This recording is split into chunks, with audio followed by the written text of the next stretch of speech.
All right. So yeah, I'm here with Kristin. Shall I try and butcher your surname? Is it Toussaint? Toisson? Toussaint. Yeah. Toussaint? Oh, pretty close. It's always a like when you're boring with the Jones, it's quite easy, but actually some people still manage to mess that up. And Kristin and I recently connected. She has recently wrote an article just talking about this whole B Corp stuff. So yeah, Kristin, I guess quickly, yeah, who are you? What do you do? What do you know? Yeah, I am a staff editor at Fast Company magazine in the impact section. And so impact obviously focuses on how businesses can make an impact for sure. That's a huge thing we explore. And so in the November issue of the print magazine, I wrote this article looking at some of the sort of criticisms leveled against B Lab recently and sort of what this certification is going through as it gets more popular with these big giant companies, right? Yeah. Although it's pretty cool that a magazine of such magnitude has an impact section. But let's just reflect and say, well, that's pretty awesome because it's possibly not that long that's been a thing. Yeah, so your article, you were just sort of highlighting, yeah, and it's been true. It's kind of like the new N word. Don't say the word Nespresso. In this region, Australia, New Zealand, we now have Unilever, Australia, New Zealand. And within the B Corp community, it's been a real split decision. Like some B Corps have basically said, well, here's my certificate, I'm ripping it up, I'm out if they can be a B Corp. I'm personally more of the opinion that it's better to have those companies in the tent and have us be able to influence them and do what's what. But yeah, where did you sort of come down on your opinion on it? Or are you maintaining a split decision yourself? Yeah, I think I guess be a little bit neutral, but it is such an interesting question because it brings to mind, like what is the B Corp label for? What is the B Corp certification for? And, B Lab's whole goal is really to make all of businesses a force for good and to sort of change the economy for the better, right? And so Yep. in the piece, I talk about how, can you change the economy if you don't also invite these big players into the game, even if they may not have acted in their employees or the planet's best interest in the past. Yep. It's about looking forward. Yeah, 100%. And I used to work for a startup here in New Zealand. They're now actually sort of doing great stuff in the US and UK called Kogo. And we started off trying to it was more of like a marketing insights platform when it first started. So as a retailer, you could sign up and you could see what consumers were coming into your store who were on our app, who'd lodged on the app what they cared about. So do they care about living wage? Do they care about cruelty-free food products, what have you? And we'd have a constant conversation inside the team. Like if McDonald's rung tomorrow and said, hey, we want to be on your platform, would we take them? And some people were just like, well, no, we just don't see that McDonald's gets to exist. We just existentially, they're not a good company. But then the other half were like, yeah, but if we could change how McDonald's operates by 1 or 2%, the impact that you can have by changing a massive company by a couple of degrees, does that, and I guess I don't know, I don't have the study or the data to hand, but does that make more impact than 10,000 small local, Kristin's burger joint where you're just flipping burgers on the street corner for your local community? Yeah. Yeah. And I think it speaks to the power, how popular this idea is of purpose in a business and ESG minded values that these big companies are even want to be a part of this, right? Like, I mean, that's a huge shift change from a couple of years ago, which shows that companies are even considering these things now and not just profit above all else. Yeah, 100%. And it's nuanced, it's tricky, it's gray. It's not always black and white as to this is good, this is bad. Even I kind of put it in sort of 5 levels of impact, and business as usual in pretty much most sort of Western democratized countries. So long as you're trading legally and solvently, you're in business. And, I always come back to, well, currently with almost 6,000 B Corps globally, we're sitting at about 0.01 or 2% of limited companies globally are currently a certified B Corp. So, it's still pretty fringe, Yeah, you're right. I mean, they're in the news all the time. And, we talk about B Lab and B Corp so much, but it is still such a small percentage. Yeah. But people are so I don't want to say desperate, but they're so interested in and they want, you know, a certification like this to exist, that they do get this sort of outsized maybe attention or scrutiny on them, even though they make up such a small part of the market. Yeah.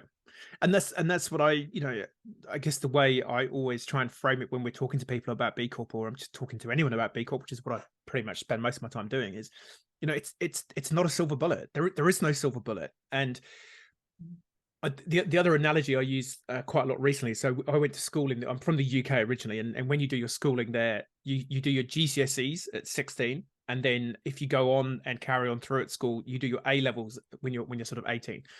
And I did biology at A level.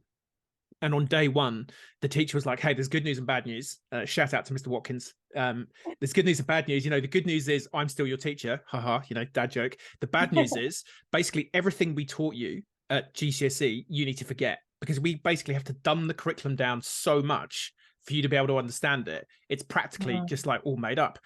And for me, this is where I'm kind of getting to increasingly with B Corp. It's like B Corp is not the end point. B Corp is not like, if everyone's a B Corp, the world is not saved.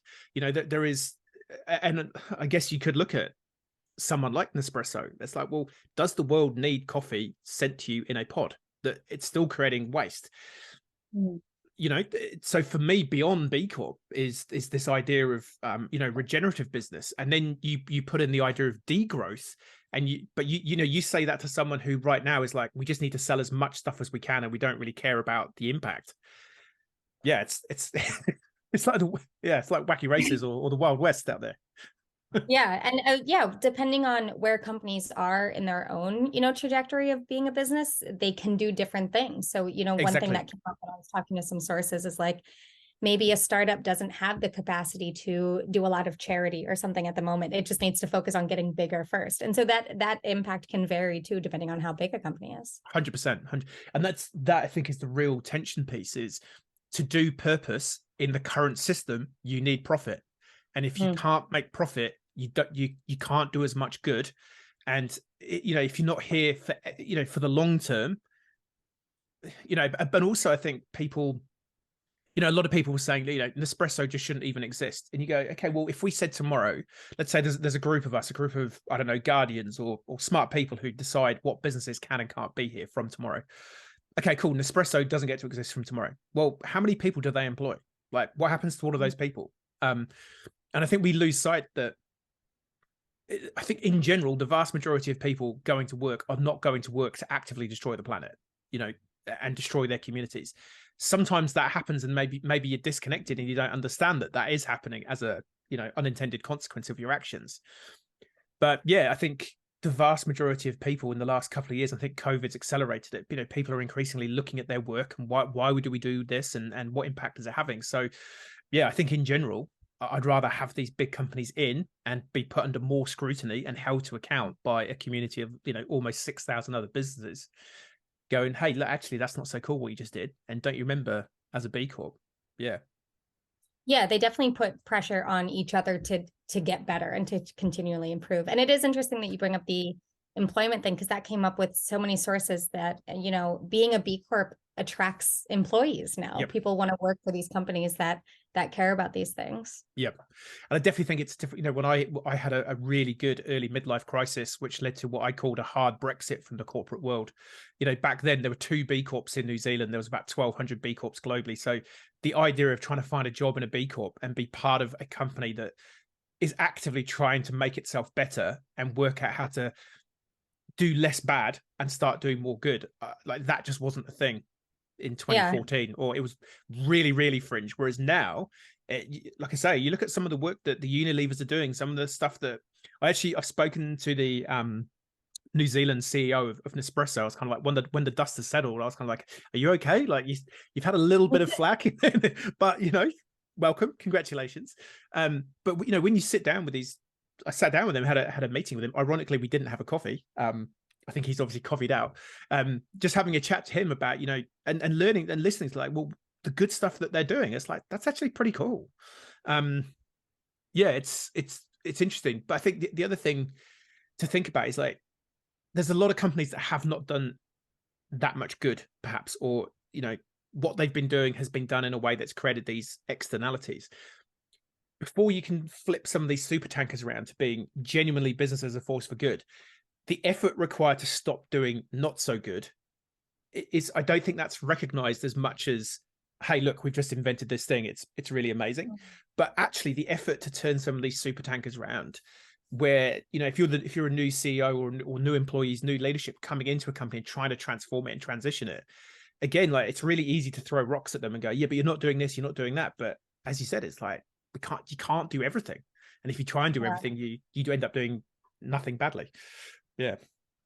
And that's a really interesting point about what the B impact assessment looks at, right? Like I think one thing that amazed me talking to more people about this and digging into it is that, you know, this has to be one assessment that looks at every sort of company, whether it's the small one that started out in purpose to the big one that had to turn that ship around. And so that's such a wild challenge to have to do, to be one thing that can assess all of that.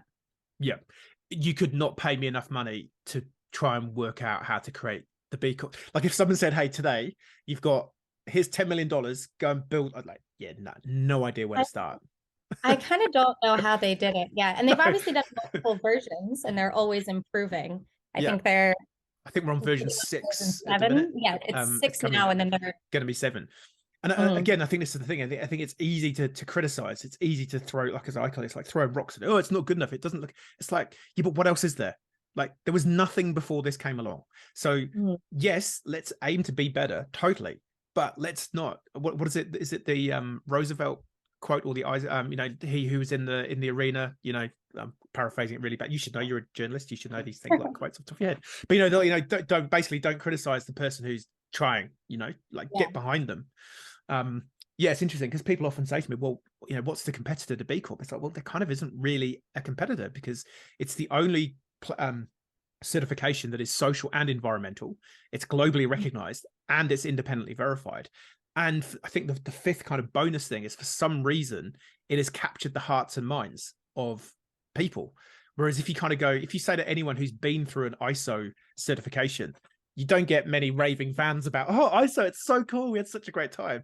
Whereas B Corp, people are just like, yeah, it was tough, but hey, like, it was amazing and we've got all this stuff out of it. So I think it's here. Yeah, and I guess they're tinkering with it. So you haven't had a deep look at the new draft standards? I haven't dug into them too much, but I do know that the biggest change is sort of this idea of requirements now. So on the impact assessment, there's never been the idea that you have to do, you know, one specific thing in each of the 5 categories. Like, I think the example I gave in my article was like, environment is obviously a huge part of the impact assessment, but it has never required that you use renewable energy, for example. And so now what they've been working on is this idea of specific requirements that if a company is a leader in these things, they have to do these other requirements along the lines of a living wage and things like that. Yeah. And what in general, what would be your thoughts on having sort of mandated requirements? I guess the word mandate is a loaded word in post-COVID world. Yeah. It's very interesting. Again, it's like what the impact assessment is trying to do. I think I looked at Nespresso and it was like 400-page long, you know, questions and digging into things. So it obviously has always been very in-depth. But I do agree that if your company is going to be built as a leader in the environment, it should be doing some specific, you know, they're probably a little bit like low-hanging fruit things, but it still is a leadership in that area relative to everything else. Yeah, I think it's, for me, I'm kind of on the fence a little bit about it. I think partly I look at a lot of small to medium businesses where, for them to meet this minimum standard, I think it's going to take them time to get there. So I think when you look at it from like a kind of like purely a marketing perspective, like I say, we're at 0.01 or 2% uptake currently.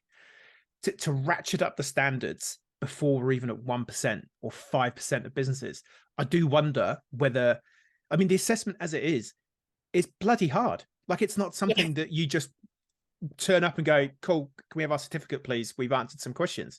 Like, it's bloody hard. And we've had hundreds of thousands of companies take the assessment and for whatever reason not go through to certify. So whether that's they just go, actually this is too hard, or actually it's not what we thought it was, or we don't have the resource, or we can't afford it, or what have you. But there is, there's already a decent drop off of people who take the free assessment but don't go through to certify. So part of me wonders whether this is too soon, or that's a really interesting point. Yeah, sorry, go ahead. No, sorry. Yeah, or is actually the groundswell support there that people have gone, actually we do want to, we recognize that we do have to meet this standard. And I guess I don't know, but I guess we'll find out. But having looked through the draft standards for my business, I'm kind of like, I'm not sure like today that I'd meet the criteria. And it's like, I'm also not sure that today I've got the time and capacity to actually go and implement. Like if I was due for recertification under the new framework in the next 3 to 6 months, it would be a big piece of work. And I'm a 3-time B Corp, so like I know my way around doing good theoretically.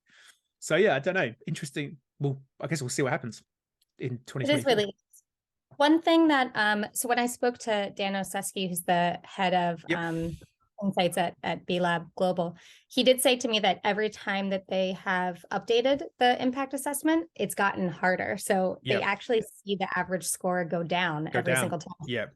Even if a company is maintaining its score, that shows that they have accomplished something harder every time. Which I don't think a lot That's of good to know. people outside might be aware of. That just maintaining that score has already been a challenge every time. Yeah, which makes sense, because in year one, which is interesting, because year one, I think I was like 82, and then I went up to like 92. And then this time around, I've dropped down to like 84 or something. And it definitely, I've heard anecdotally that it gets harder each time, but that's good to know from the single source of truth that they are ratcheting it up. But I just think it's gonna be interesting. Like most of the companies we work with are pretty B Corp aligned, and they can get to 80. I just think it's gonna be interesting. I think there's gonna be some people who might just go, look, I'm just not interested in that as a thing, or I don't have capacity to be concerned about that topic specifically. Because having had a brief look at it, there's stuff like you have to have campaigned around a social cause, or you have to have done. It's kind of like, well, what if I don't care about a specific social cause? Like I'm busy trying to run my business, and I'm really focused on making more money this year so I can make more of a donation to my local community, where I don't know. I just think I need to spend more time myself looking into it. And it's also, I think it's going to be interesting to see whether they go, right, we're going to roll this out to existing B Corps first up, because you kind of know your way around B Corp. And so, or do they go, actually, it's like a hard stop. If you're new to the B Corp and this is your first time around, you just get thrown straight into this one, and then we get some feedback, or whether they do a bit of both. I don't know. And also, I mean, the pipeline, it takes so long to go through the certification process that, there's never a time where they can just sort of stop everyone and switch over. Pause. In the middle of We've had that. I've had that happen to a couple of clients where they're like, oh, we just logged back in, and they'd been dithering quite a bit, so we just logged back in and the assessment's completely changed. It's like, I did send you a couple of reminders, and I did see the emails from B Lab telling you that this is when the last update was done.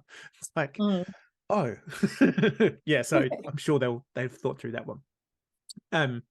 So other than the standards change, what do you sense as maybe like the future for B Corp, or how B Corp interacts with the wider business community? Yeah, I mean, it is the way that it has grown in popularity in such a short amount of time really is astounding. And, that was a thing that I've heard from so many sources. It's just that what it has been able to do in the past 10, 15 years is almost beyond, I think, what a lot of people expected of this, little startup nonprofit.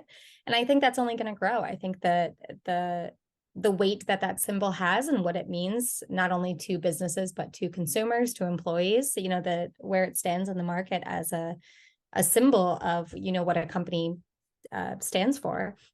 I think that it's just going to keep growing as people want to support those kind of companies.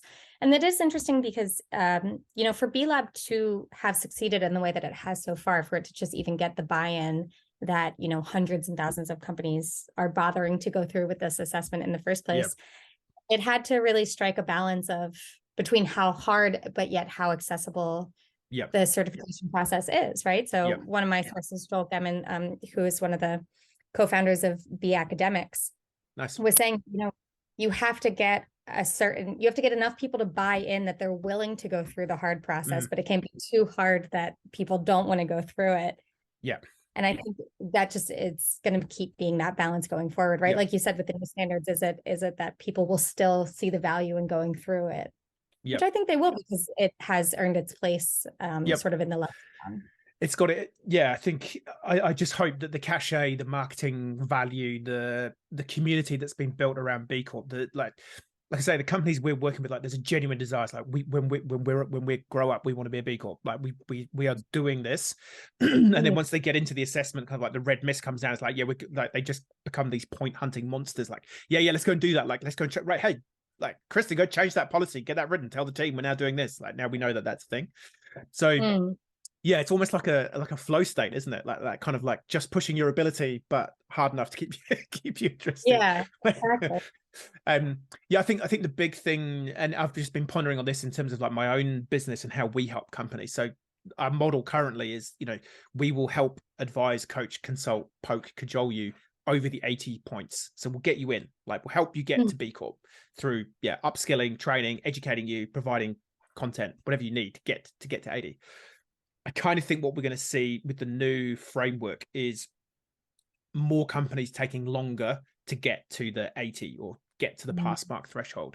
So I think it's going to be a case of, and it's going to be interesting to see whether B Lab have like a mini assessment, which is what they used to have. So they used to have this sort of B Corp Lite, where you could take a really quick 30-minute assessment, and it would kind of say, yeah, look, you're probably a little bit far away from B Corp right now. You need to go and have a think about this stuff. Or it would be like, yeah, look, you're possibly going to smash this assessment. So yeah, click here to go for the big one. Ahead. Yeah. So I wonder whether they're going to create some kind of tool where you can kind of go, yeah, look, based on what you've put in, you're possibly, doing well on 3 out of the 8 sections. It looks like you're going to need to do some work. And so I see how my role is going to possibly change, where we're possibly going to be providing more consulting, advisory, and training content to get you to the threshold, rather than kind of coaching you through an assessment to get you across the line to then think of, because our current model would be get you to B Corp, then think about how you be better, having looked at the assessment and worked out what you want to prioritize, what matters to you and your stakeholders and what have you. Whereas I think, it's going to be a bit of a mindset. So whereas like, your Unilevers, your Nespressos, it took them like 2 or 3 years to get B Corp because they had to make the changes. I think we're going to see more of that. But even for companies that are pretty aligned with B Corp, I think they're going to have to go through that change process, which maybe that is going to be a better way of doing it. I don't know. I guess we'll find out. Yeah. And I can imagine there will be a lot of education about, what the new standards include and sort of how to get there. For those big multinational companies, B Lab has definitely put out sort of guides of how to go through the process and support for that. So there's certainly going to be education about what this even entails. Yep. Any final closing thoughts? I mean, did you know a lot about B Corp before you kind of did this piece, or presumably you learned a lot more about it going through it? I learned a lot more about it. And I think, I knew a good bit, but I think that was something really interesting is, every academic I spoke to, every source to get context about this, they have to explain so much about, what B Lab is. And we actually had, a word limit for this piece because it was in print, and it was so hard to know how much the reader might already know about B Lab. Right. There's so much to it. There's the legislation, the actual legal framework of a benefit corporation. There's how long the impact assessment is. There's so many factors that I think when you just see that, B Corp symbol, you don't realize all of the stuff that has gone into it before. So that was a really interesting aspect of this to me. It's just how deep you could go. I mean, there's entire industries that are barred from becoming B Labs ever. If you're in prison industry or tobacco industry, things like that. And I don't think people, it's so hard to find out all that information in one space. Yeah, 100%. That's and it's really interesting because I do quite a lot of talks and workshops at events where I'm kind of like that B Corp bloke coming to educate and tell the masses about what this thing is. And even just over the last 2 years, I normally start off by going, right, does anyone know what B Corp is? And there'd just be no hands. It's like, cool. Okay, so I'm just going to dial this all the way back to like 101. Whereas now you might have like half the room put their hands up. And then it's like, Mm. okay, well, does anyone work for a B Corp? And there's like two hands. You're like, hey, hello, B Corps. Whereas Yeah. before it would just be like a desert of B Corp. So I think there's definite increased awareness, and in no small thanks to people like yourself, writing these articles and just spreading the word and showing that interest, and keeping the thought of B Corp in people's minds through great articles like yours. It's it's kind of like, I think we've reached a tipping point for sure. Like, once you've seen it, you can't unsee it. Once you realize that you can run a business or be part of a business that's trying to be better and make a positive contribution, like, why would you go back to not doing that? It's like, it's so aligned with human interests and planetary interest. So yeah, I just think B Corp is inevitable. I think my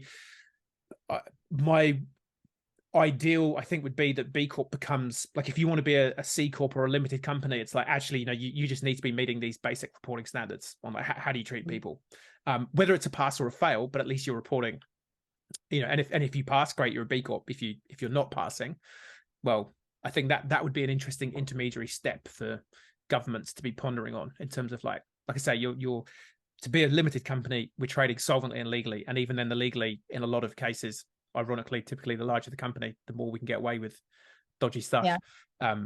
Yeah, I think that's going to be interesting to see where this all goes. Yeah, I agree. Cool. Oh, well, thank you so much for your time. Thank you so much for your article. It's been great to chat. Have you got any more B Corp articles in the pipeline? Not previews? at this moment. Yeah, I'm definitely gonna be digging into the new standards. That's the process. Definitely takes a while, as they develop. But I'm gonna be keeping an eye on that for sure. Nice. Yeah, I think that's definitely a next good article for you to look at, and it would be interesting to see what, like, the people who were kind of like, yeah, but how can Nespresso be a B Corp? It's gonna be interesting to see what their feedback is on the new standards, and whether they're like, well, that's still not good enough. It's like, you just can't please some people, or are they going to be like, actually, yeah, great, that's great. Yeah, I'll watch this space. We'll find out. Cool. Well, thank you so much. Thank you, Tim. Catch you soon. Yeah, have a good one. Bye. Hey, it's Tim here, that B Corp bloke from Grow Good. If you want more content on purpose, B Corp, how to do more good in the world as an individual or a business, then you know the drill. Hit the like and subscribe. Check out some of our other videos. They're probably floating around here somewhere. You know how it works. Thank you so much. See you next time.